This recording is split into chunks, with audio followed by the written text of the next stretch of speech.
las características y la nomenclatura IUPAC de los alcanos, que es la primera clasificación de estos grupos orgánicos. Los alcanos también el sinónimo es parafinas. ¿Qué significa parafinas? Poca reactividad debido a la gran estabilidad que tiene el enlace carbono-carbono y carbono-hidrógeno de su cadena. Y poca reactividad significa que ellos es difícilmente que puedan reaccionar en el medio ambiente.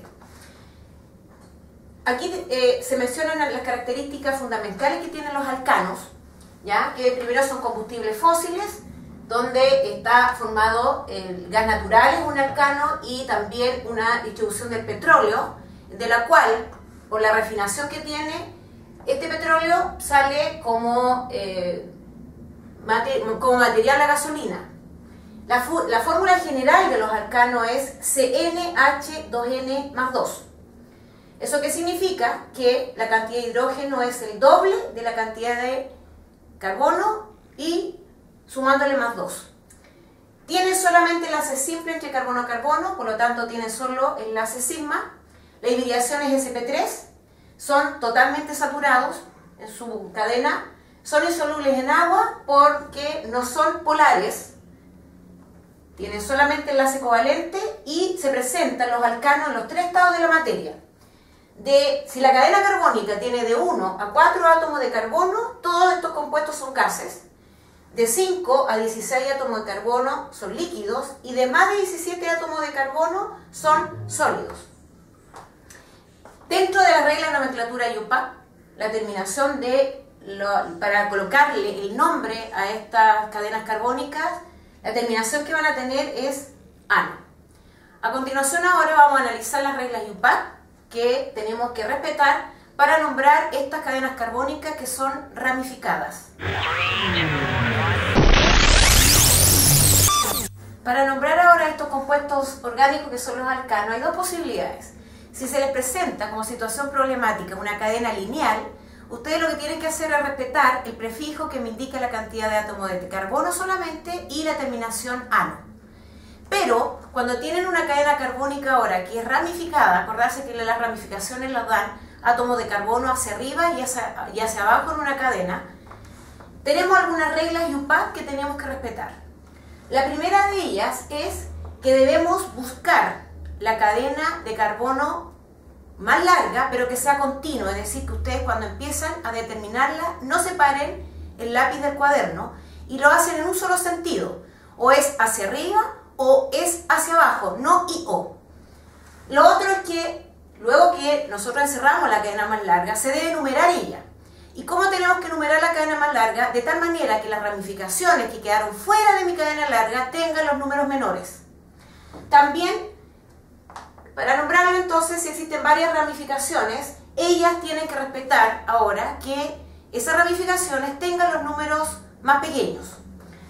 Otra regla que tenemos que respetar es que para nombrarlos, primero los números, se van a colocar los números de los radicales que en la posición que están en la cadena carbónica, y si los radicales son iguales, es decir, se repiten varias veces la misma ramificación, debemos colocar el número del carbono donde están estas ramificaciones y reunirlos todos y colocar prefijos numerales que me indican si son 2, 3, 4 de la misma ramificación, di, tri, tetra, penta, etc., que no es lo mismo que la raíz de la cantidad de átomos de carbono.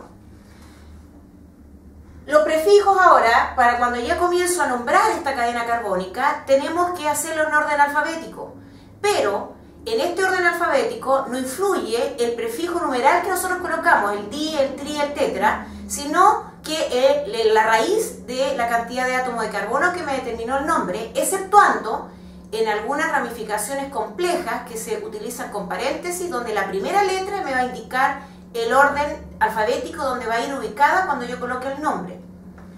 Finalmente, para nombrar este compuesto, se van a colocar en qué posición. Primero vamos a colocar la cantidad de ramificaciones en ese orden.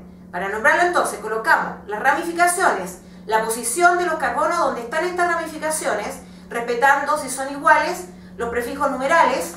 Cada una de estos números de posición donde están estas ramificaciones en los carbonos se van separando por comas. Después que coloqué todas las posiciones que eran números, se separa con guión y luego va el nombre de ese radical que quiero nombrar.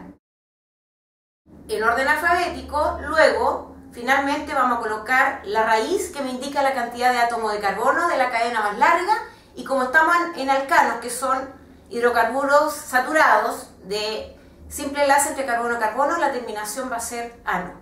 Para que toda esta explicación se le haga más fácil, vamos a analizar varios ejemplos. Vamos a comenzar con algunas cadenas carbónicas simples y de ahí vamos a ir analizando unas más complejas para terminar.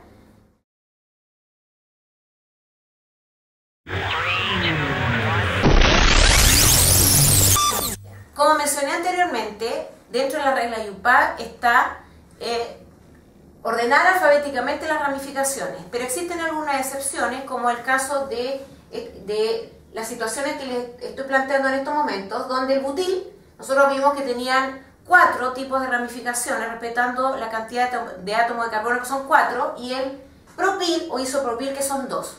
¿Cuál es el orden alfabético? En el butil, terbutil y el secbutil, el orden alfabético va por la B de butil. No consideren si dentro de las ramificaciones tienen al terbutil por la T de ter, ni al secbutil por la S de sec, porque ellos indican posición. Significa eso que el terbutil, la ramificación va en el carbono terciario, y el secbutil, la ramificación va en el carbono secundario. Por lo tanto, la IUPAC no considera para el orden alfabético posiciones de las ramificaciones. En cambio, en el isopropil y en el isobutil, ellos no indican posición, sino isomería, que más adelante vamos a ver.